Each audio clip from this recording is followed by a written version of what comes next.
Hi ಎಲ್ಲರಿಗೂ ನಮಸ್ಕಾರ. Welcome back to our channel. ಎಲ್ಲರೂ ಹೇಗಿದ್ದೀರಾ? ಚೆನ್ನಾಗಿದ್ದೀರಾ ಅಂತ ಭಾವಿಸ್ತೀನಿ. ನಾನು ಕೂಡ ತುಂಬ ಚೆನ್ನಾಗಿದ್ದೀನಿ. ಇವತ್ತಿನ ವಿಡಿಯೋ ಬೆಳಗ್ಗೆಯಿಂದ ಶುರು ಮಾಡ್ತೀನಿ. ಇವತ್ತಿನ ದಿನಚರಿಯಲ್ಲಿ ಏನೆಲ್ಲ ಇರುತ್ತೆ ಅಂತ ನೋಡ್ಕೊಂಡು ಬರೋಣ. ಇವತ್ತು ಬೆಳಗ್ಗೆ ಸ್ವಲ್ಪ ಬೇಗನೆ ಎದ್ದಿದ್ದೆ. ಸೊ ಎದ್ದು ಯಾಕೋ ಗೊತ್ತಿಲ್ಲ, ರಂಗೋಲಿಗೆ ಬಣ್ಣ ತುಂಬಬೇಕು ಅನ್ನಿಸ್ತು. ಒಂದು ಚಿಕ್ಕದಾಗಿ ರಂಗೋಲಿ ಹಾಕ್ಕೊಂಡು ನನಗೆ ಹೆಂಗೆ ಇಷ್ಟ ಬರುತ್ತೆ ಆ ಥರ ಸ್ವಲ್ಪ ಬಣ್ಣನ ಫಿಲ್ ಮಾಡ್ಕೋತಿದ್ದೆ. ಅಷ್ಟೊತ್ತಿಗೆ ಶಿವರು ಬಂದು ಸ್ವಲ್ಪ ವೀಡಿಯೋ ಮಾಡಿದ್ರು. ನಾನೇ ಆಗಿದ್ದರೆ ವೀಡಿಯೋ ಮಾಡ್ಕೋತಿರ್ಲಿಲ್ಲ ಮೋಸ್ಟ್ಲಿ ಇದನ್ನು. ಸೊ ಅವರು ಅವ್ರ ಮೊಬೈಲಿಂದ ವೀಡಿಯೋ ಮಾಡಿ ನನಗೆ ಕಳಿಸ್ಕೊಟ್ರು. ಒಂಥರ ಚೆನ್ನಾಗಿ ಬಂದಿತ್ತು. ಸೊ ಅದಕ್ಕೋಸ್ಕರ ಆ್ಯಡ್ ಮಾಡಿಕೊಂಡೆ. ಸೊ ಕಲರ್ಸ್ನೆಲ್ಲ ನಾನು ದೀಪಾವಳಿ ಹಬ್ಬದಲ್ಲಿ ತೊಗೊಂಡು ಬಂದಿದ್ದೆ. ಸೊ ಅದೆಲ್ಲ ಹಾಗೇ ಇತ್ತು. ನಾನು ಕೆಲವೊಂದೊಂದು ಸಲ ಯಾವಾಗಲೂ ಈ ಥರ ರಂಗೋಲಿ ಏನಾದ್ರೂ ಬಿಟ್ಟು ಬಣ್ಣಗಳನ್ನ ಹಾಕ್ತಾಯಿರ್ತೀನಿ. ಏನೋ ಒಂಥರ ಖುಷಿ ಕೊಡುತ್ತೆ. ಅದರಲ್ಲೇ ನನಗೆ 1 ಗಂಟೆ ಟೈಮ್ ಸ್ಪೆಂಡ್ ಆಗಿಬಿಡುತ್ತೆ. ಏನೋ ಒಂಥರ ಚೆಂದ ಕಾಣಿಸುತ್ತೆ ಮನೆ ಬಾಗಿಲಲ್ಲಿ ಅಂತ. ಮತ್ತು ಮಾರನೇ ಬೆಳಗ್ಗೆ ಎದ್ದು ಅದನ್ನು ಗುಡಿಸ್ಬೇಕಾದ್ರೆ ಸಖತ್ ಬೇಜಾರಾಗ್ಬಿಡುತ್ತೆ. ಅಯ್ಯೋ ನೆನ್ನೆ ಎಷ್ಟು ಕಷ್ಟಪಟ್ಟುಬಿಟ್ಟಿದ್ದೆ, ಇಷ್ಟು ಚೆನ್ನಾಗಿದೆ, ಏನೂ ಹಾಳಾಗಿಲ್ಲ, ಏನೂ ಇಲ್ಲ, ಹಿಂಗೆ ಗುಡಿಸೋದು ಅಂತ. ಬಟ್ ಅದೇ ಥರ ಎವ್ರಿಡೇ ಒಂದೊಂದು ಒಳ್ಳೊಳ್ಳೆ ರಂಗೋಲಿ ಕಲಿತು ರಂಗೋಲಿ ಹಾಕ್ತಾಯಿರ್ತೀನಿ. ಸೊ ಅದಾದಮೇಲೆ ಒಳಗೆ ಬಂದೆ. ಮತ್ತು ಬ್ರೇಕ್ಫಾಸ್ಟ್ ರೆಡಿ ಮಾಡಬೇಕಿತ್ತು ಅವರಿಗೆ. ಅವರೂ ಕೂಡ ಪಿ ಟಿ ಮುಗಿಸ್ಕೊಂಡು ಬಂದಿದ್ದರು. ಅವರು ಫ್ರೆಶ್ ಅಪ್ ಆಗೋಷ್ಟರೊಳಗೆ ನಾನು ಏನಾದರೂ ತಿಂಡಿ ಮಾಡಿಬಿಡೋಣ ಅಂತ ಪಟಾಪಟ್ ಅಂತ ಮಾಡ್ಕೋತಾ ಇದ್ದೀನಿ. ಇವತ್ತು ತಿಂಡಿಗೆ ಶಾವಿಗೆ ಉಪ್ಪಿಟ್ಟು ಮಾಡೋಣ ಅಂತ ರೆಡಿ ಮಾಡ್ಕೋತಾ ಇದ್ದೀನಿ. ಪ್ರತಿದಿನ ನನ್ನ ಬೆಳಗಿನ ಕೆಲಸ ಇದೇ ರೀತಿ ಶುರುವಾಗುತ್ತೆ. ಬೆಳಗ್ಗೆ ಎದ್ದ ತಕ್ಷಣವೇ ನಾನು ಫಸ್ಟು ಬ್ರೇಕ್ಫಾಸ್ಟ್ ಮಾಡಲಿಕ್ಕೇ ಬರೋದು. ಮೊದಲು ಅವರಿಗೆ ಟೀ ಮಾಡ್ಕೊಡೋದಿದ್ರೆ ಟೀ ಮಾಡಿಕೊಟ್ಟು, ಇಲ್ಲ ಬಿಸಿನೀರು ಕಾಯಿಸೋದಿದ್ರೆ ಬಿಸಿನೀರು ಕಾಯಿಸ್ಕೊಟ್ಟು, ಆಮೇಲೆ ತಿಂಡಿ ಎಲ್ಲ ಮಾಡಿಟ್ಟು ಆಮೇಲೆ ಆಚೆ ಹೋಗ್ತೀನಿ ನಾನು.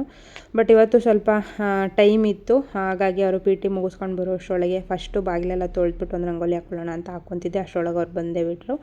ಇನ್ನೂ ಒಂದು ಅರ್ಧ ಗಂಟೆ ಟೈಮ್ ಇದೆ, ನಿಧಾನಕ್ಕೆ ತಿಂಡಿ ಮಾಡು ಅಂತ ಹೇಳಿದ್ರು. ಸೊ ನಾನು ತಿಂಡಿಗೆಲ್ಲ ರೆಡಿ ಮಾಡ್ಕೊಂಡಿದ್ನಲ್ಲ, ಹಾಗಾಗಿ ಫಟಾಫಟ್ ಅಂತ ತಿಂಡಿಗೆಲ್ಲ ಒಗ್ಗರಣೆಗೆ ಹಾಕ್ಕೊಂಡು ರೆಡಿ ಮಾಡಿಟ್ಬಿಟ್ಟೆ.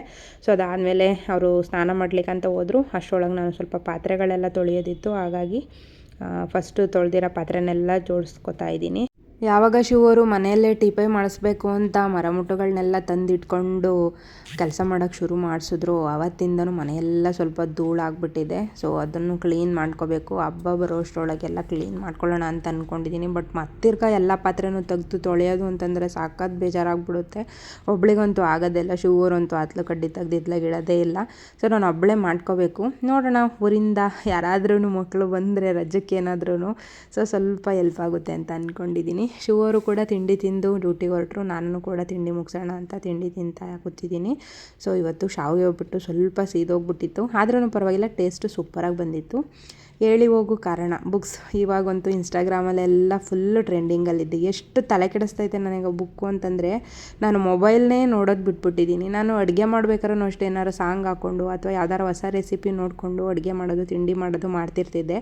ಬಟ್ ಇತ್ತೀಚೆಗೆ ಕಾಫಿಗೆ ಏನಾದ್ರೂ ಇಟ್ಟರೆ ಆ ಕಾಫಿ ಕುದಿಯೋವರೆಗೂ ಏನು ಮಾಡೋದು, ಬುಕ್ಸ್ ಓದೋಣ ಅನ್ನೋ ಅಷ್ಟು ಹುಚ್ಚಿಡಿಸ್ಬಿಟ್ಟಿದೆ. ಅಷ್ಟು ಇಂಟ್ರೆಸ್ಟಿಂಗ್ ಆಗಿದೆ ಕತೆ. ಯಾರಿಗಾದ್ರೂ ಲಿಂಕ್ ಬೇಕಂದರೆ ಲಿಂಕ್ ಅಂತ ಕಮೆಂಟ್ ಮಾಡಿ, ಖಂಡಿತವಾಗ್ಲೂ ನಾನು ಲಿಂಕ್ ಕಳಿಸ್ತೀನಿ. ಸೊ ಅದಾದಮೇಲೆ ಗಿಡಗಳಿಗೆಲ್ಲ ಸ್ವಲ್ಪ ಔಷಧಿ ಫ್ರೈ ಮಾಡಬೇಕಿತ್ತು.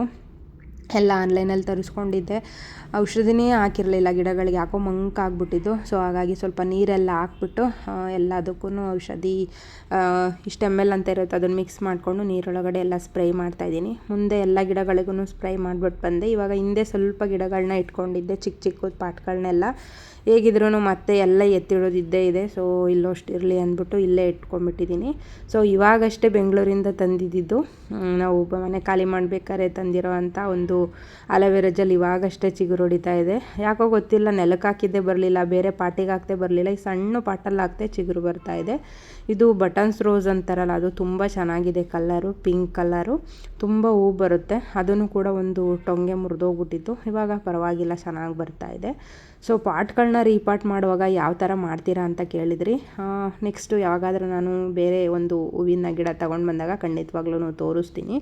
ಸೊ ಹಾಗೆ ಏರ್ ಫಾಲ್ ಆಗ್ತಾಯಿದೆ, ಅದ್ರ ಬಗ್ಗೆ ಒಂದು ವಿಡಿಯೋ ಮಾಡಿ ಅಂತಲೂ ಕೂಡ ಲಾಸ್ಟ್ ವಿಡಿಯೋದಲ್ಲಿ ಕಮೆಂಟ್ ಬಂದಿತ್ತು. ಸೊ ಮೊನ್ನೆ ಹಾಕಿರೋ ವಿಡಿಯೋದಲ್ಲಿ ನಾನು ಗೊತ್ತಿಲ್ಲ, ನನಗೆ ಕಮೆಂಟ್ ಆಫ್ ಮಾಡಿಬಿಟ್ಟಿದ್ದೀನಿ. ಆಮೇಲೆ ನೋಡ್ತೀನಿ ಇದು ಯಾಕೆ ಒಂದು ಕಮೆಂಟ್ ಬಂದಿಲ್ಲ ಅಂತ. ಬಟ್ ಕಮೆಂಟ್ ಬಾಕ್ಸು ಬೈ ಮಿಸ್ಟೇಕಾಗಿ ಆಫ್ ಆಗೋಗ್ಬಿಟ್ಟಿದ್ದೆ. ಆಮೇಲೆ ನಾನು ಆನ್ ಮಾಡಿಕೊಂಡೆ. ಸೊ ಬೇಜಾರಾಯಿತು ನನಗೆ, ಯಾಕಂದರೆ ಪ್ರತಿ ಸಲವೂ ನನಗೆ ಗೊತ್ತಿರೋರೆಲ್ಲ ಕಮೆಂಟ್ ಹಾಕಿದಾಗ ನನಗೆ ತುಂಬ ಖುಷಿಯಿಂದ ನಾನು ಓದಿ ರಿಪ್ಲೈ ಕೊಡ್ತೀನಿ.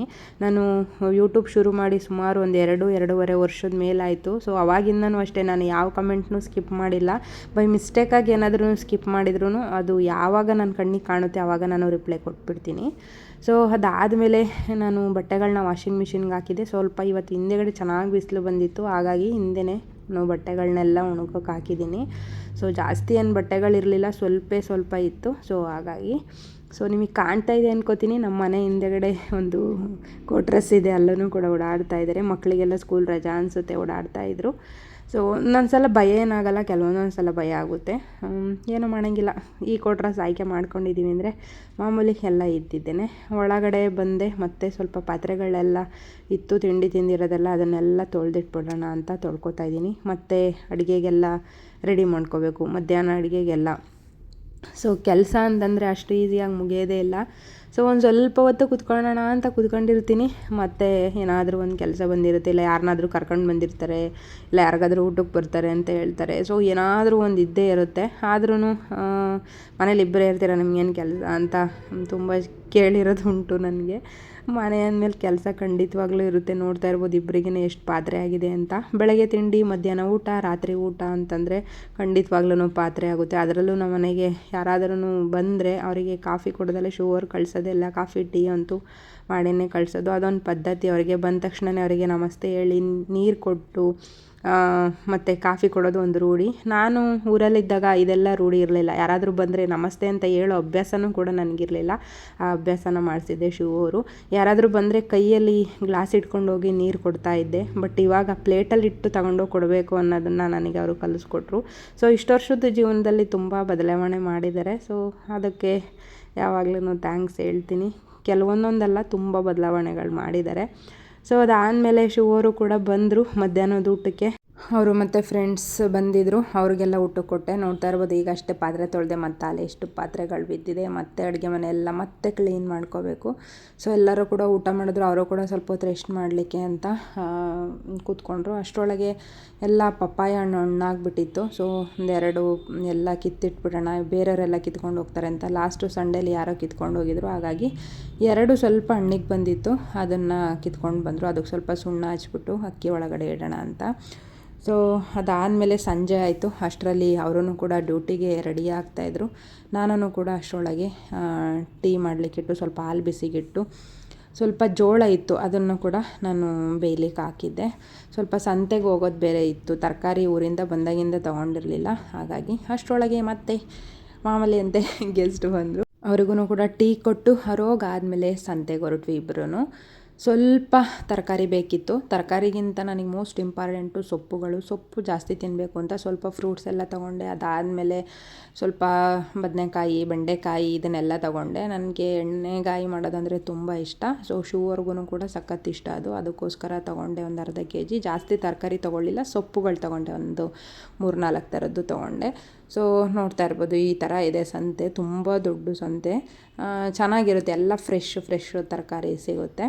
ಸೊ ಎಲ್ಲದನ್ನು ತೊಗೊಂಡು ಇವಾಗ ಮನೆ ಕಡೆ ಹೊರಟ್ವಿ. ಇನ್ನು ಮನೆಗೆ ಹೋಗಿ ರಾತ್ರಿ ಊಟಕ್ಕೆ ರೆಡಿ ಮಾಡಬೇಕು. ನಂದೊಂದು ಪಾಲಿಸಿ, ಬಿಗ್ ಬಾಸ್ ಬರೋ ಅಷ್ಟರೊಳಗೆ ನಾನು ಮನೆ ಕೆಲಸ ಎಲ್ಲ ಕಂಪ್ಲೀಟ್ ಮಾಡ್ಕೊಂಡಿರಬೇಕು, ಅಡುಗೆ ಎಲ್ಲ ಮಾಡಿರಬೇಕು ಅಂತ.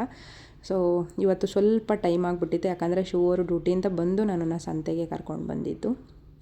ಅದಾದಮೇಲೆ ಮನೆಗೆ ಬಂದು ತರಕಾರಿನೆಲ್ಲ ಎತ್ತಿಡೋಣ ಅಂದ್ಕೊಂಡು ಎಲ್ಲ ತೆಗ್ದಿಟ್ಟೆ. ಒಂದು ಪಪ್ಪಾಯ ಹಣ್ಣನ್ನು ಅಕ್ಕಿ ಡಬ್ಬದೊಳಗೆ ಹಾಕ್ಬಿಟ್ಟು ಮರೆತುಬಿಟ್ಟಿದ್ದಾರೆ. ಅದು ಪೂರ್ತಿ ಅಕ್ಕಿ ಎಲ್ಲ ಹಾಳಾಗೋಗ್ಬಿಟ್ಟಿದೆ, ಆ ಥರ ಮಾಡಿದ್ದಾರೆ ಶಿವರು. ಇನ್ನು ಸಂತೆಯಿಂದ ತಂದಿರೋ ಸೊಪ್ಪುಗಳನ್ನೆಲ್ಲ ತೆಗ್ದಿಟ್ಕೋತಾ ಇದ್ದೀನಿ. ಇದಿಷ್ಟು ಸೊಪ್ಪನ್ನ ಇವತ್ತು ನಾನು ತೊಗೊಂಡು ಬಂದೆ ಸಂತೆಯಿಂದ. ಎಲ್ಲ ಫ್ರೆಶ್ ಆಗಿತ್ತು, ಗಮ್ ಅಂತ ಇತ್ತು. ಸೊ ಆ ಮಣ್ಣಿನ ಒಂದು ವಾಸನೆ, ಆ ಸೊಪ್ಪಿಂದು ಒಂದು ಸ್ಮೆಲ್ಲು ಸಖತ್ ಇಷ್ಟ ನನಗಂತೂ. ಫ್ರೆಶ್ ಆಗಿರೋ ಅಂಥ ಸೊಪ್ಪನ್ನ ತಂದು ಇಟ್ಕೊಂಡು ಅದರಲ್ಲಿ ಬಸ್ಸಾರು ಮತ್ತು ಸೊಪ್ಪಿನ ಪಲ್ಯ ಈ ಥರದ್ದೆಲ್ಲ ಮಾಡ್ಕೊಂಡು ತಿನ್ನಲಿಕ್ಕೆ ಸಾಂಬಾರಾದರೆ ಏನು ಬೇಕಾದ್ರೂ ಮಾಡಿಬಿಡ್ತೀನಿ. ಬಟ್ ಶಿವು ಅವರಿಗೆ ಜಾಸ್ತಿ ಇಷ್ಟ ಆಗೋದಂತಂದರೆ ಬೇಳೆ ಸಾಂಬಾರು, ಅದರಲ್ಲೂ ಬೆಳ್ಳುಳ್ಳಿ ಒಗ್ಗರಣೆ ಕೊಟ್ಟು ಮಾಡೋ ಅಂಥ ಬೇಳೆ ಸಾಂಬಾರು ಅಂದರೆ ಅವ್ರಿಗೆ ತುಂಬ ಇಷ್ಟ. ನಮ್ಮ ಕಡೆ ಹಾಸನ ಸೈಡಲ್ಲೆಲ್ಲ ತರಕಾರಿ ಸಾಂಬಾರು ಮಸಾಲೆ ಎಲ್ಲ ಇಟ್ಬಿಟ್ಟು ಮಾಡ್ತಾರಲ್ಲ, ಆ ಥರದ್ದೆಲ್ಲ ಸಾಂಬಾರು ಅವ್ರಿಗೆ ಇಷ್ಟ ಆಗೋಲ್ಲ. ತುಂಬ ಗಟ್ಟಿನೂ ಇರಬಾರ್ದು, ತುಂಬ ತೆಳ್ಳಗೂ ಇರಬಾರ್ದು, ಅದರಲ್ಲೂ ತೆಂಗಿನಕಾಯಿ ಕೂಡ ಹಾಕಿರಬಾರ್ದು. ಆ ಥರ ಸಾಂಬಾರುಗಳು ಅವ್ರಿಗೆ ಇಷ್ಟ. ಸೊ ನಾನು ಆಲ್ಮೋಸ್ಟ್ ತೆಂಗಿನಕಾಯಿ ಯೂಸ್ ಮಾಡೋದೇ ಇಲ್ಲ. ತುಂಬ ಅಂದರೆ ತುಂಬ ಕಡಿಮೆ. ನಾನು ಬಸ್ಸಾರು ಮತ್ತು ಒಬ್ಬಟ್ಟು ಸಾರು ಈ ಥರದಕ್ಕೆ ಮಾತ್ರ ಚಟ್ನಿಗೆ ಯೂಸ್ ಮಾಡೋದಷ್ಟೇ. ಸೊ ಎಲ್ಲ ತರಕಾರಿಗಳು ಸೊಪ್ಪನ್ನ ಎಲ್ಲ ಎತ್ತಿಟ್ಟೆ, ಇವಾಗೆಲ್ಲ ಸೋಸಿ ಮತ್ತು ಫ್ರಿಜ್ಜಲ್ಲೆಲ್ಲ ಸ್ಟೋರ್ ಮಾಡ್ಕೋಬೇಕು. ಸ್ವಲ್ಪ ಹಣ್ಣುಗಳು ತಂದಿದ್ದೆ, ಸೊ ಅದನ್ನು ಕೂಡ ಎಲ್ಲ ಎತ್ತಿಟ್ಕೋತಾ ಇದ್ದೀನಿ. ಇವಾಗೆಲ್ಲ ಒಂದು ಕಡೆ ಸ್ಟೋರ್ ಮಾಡ್ಕೋಬೇಕು. ಇಲ್ಲಿಗೆ ಈ ವಿಡಿಯೋನ ಎಂಡ್ ಮಾಡ್ತಾಯಿದ್ದೀನಿ. ಈ ವಿಡಿಯೋ ಇಷ್ಟ ಆದರೆ ಒಂದು ಲೈಕ್ ಮಾಡಿ, ಶೇರ್ ಮಾಡಿ, ಚಾನಲ್ನ ಸಬ್ಸ್ಕ್ರೈಬ್ ಮಾಡೋದು ಮರಿಬೇಡಿ. ಸೊ ಎಂಡವರೆಗೂ ವಿಡಿಯೋ ನೋಡಿ ಸಪೋರ್ಟ್ ಮಾಡಿರೋ ಎಲ್ರಿಗೂ thank you so much. Love you all. Take care.